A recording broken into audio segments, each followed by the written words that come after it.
Ladies and gentlemen, welcome back to Cheat Code Jiu-Jitsu. Jeff White here again.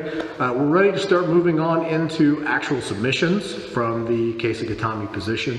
So today's submission is one of my personal favorites. It's the first thing that I tend to go for from the Kesa Gatame position. I call it the Schalles Lock.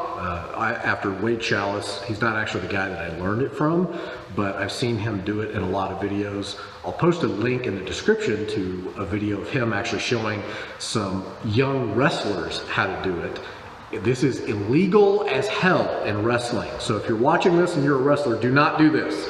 But it's great in jiu-jitsu. It's a very effective move. Super sneaky shoulder lock submission that most people don't see coming. It looks like it's nothing, but it's incredibly painful and it comes on very fast. Schalles Lock, very effective, so stay tuned. So we're actually inside of Kesa Gatame now. As I said in our previous videos, I'm going around the head, I'm going up, locking onto my leg, and then a common defense for him, because he does not want to leave this arm dangling. And you'll see why in the next video, especially why you don't leave this arm dangling. But a common counter that people do is they put a body lock on. So Sebastian's got a body lock on me. He's trying to set up for maybe his bridge and roll to counter me out of this, whatever it is that he's going to do. This elbow being bent, this is what opens up the Schalles Lock. And this, I'll show you, it's actually pretty easy to counter this and get out of it, but it's going to feed into the submissions that we're going to do in our next video. So anytime this elbow is bent, which usually happens when there's a body lock, is when the Schalles Lock opens up. This is what it looks like, and it looks seriously like nothing. Okay, he's already tapping out. This is a shoulder lock. It's basically a Kimura, and it's a really, really sneaky Kimura. So what I'm doing from here is I lock under my leg, under his head, elevating him up so that he can't bridge. He's got the body lock, and so this elbow is bent and exposed.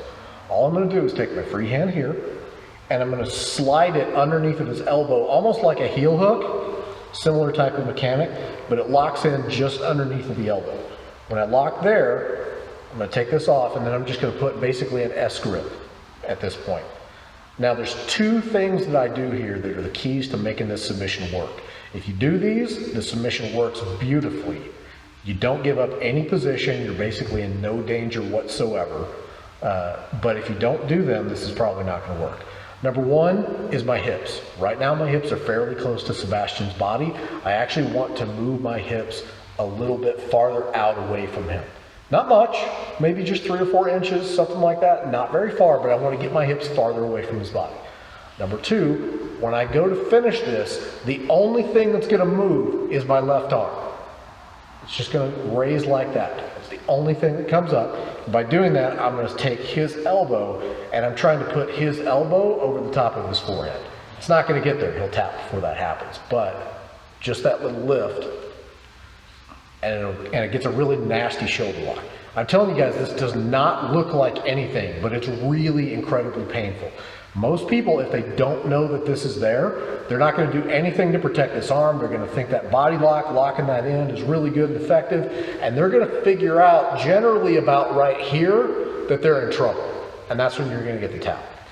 The second thing that I'm saying is the key to making this work is, like I said, only this arm moves up. Here's why. The biggest mistake that I see people make with this is rather than just simply lifting this arm, they try to lift everything. The reason this move works is because lifting up my left arm in this position will twist this part of his arm against his shoulder, and his shoulder is staying in position. It's not going anywhere. That's what makes the shoulder lock happen. If I grab hold here and I lift all of him up, his shoulder is coming up off of the mat and moving with the rest of his arm.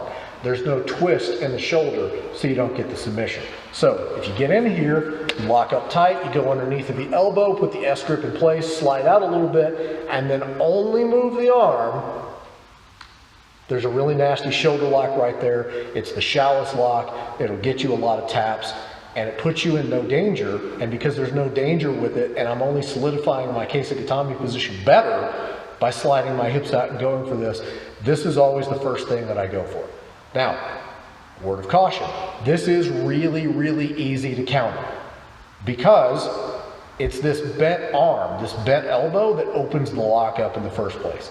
So if I go in here and I hook underneath the Sebastian's arm and I start going for this and he realizes the danger, he's got a real easy counter. All he's got to do is just straighten his arm. And now he's free. But when he straightens his arm out, come back in our next video next time and I'm going to show you all the nasty things that I'm going to do to him now. So one more time, going back to Kesa Gatame. I'm in here, good Kesa Gatame position. I got my 12 o'clock leg. I got my 9 o'clock leg.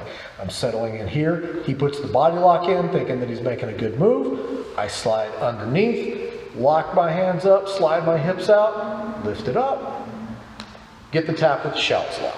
So super effective shoulder lock. One of my favorite moves to do.